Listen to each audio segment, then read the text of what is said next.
Rogi sunye husa te jo pung kuaglo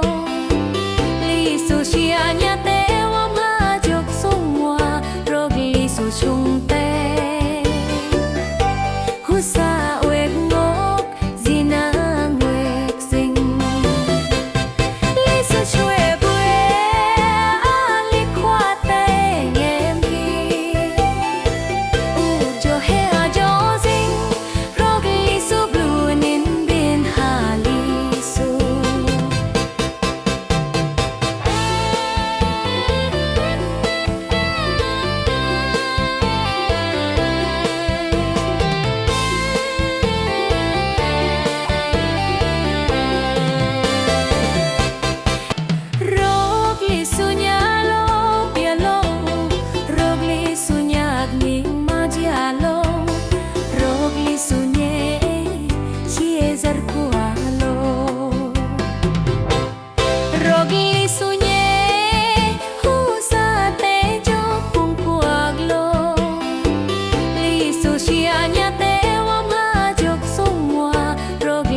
chung te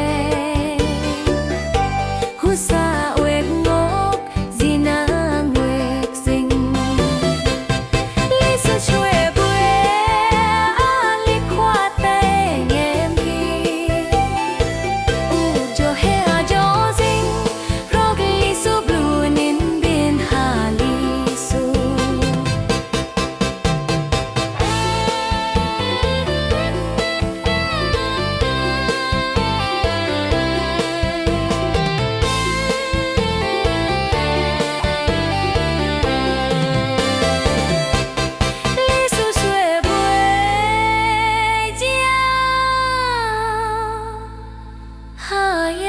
ha khỏe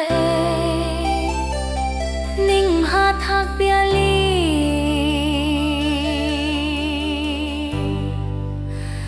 God bless you, Lisu Bue.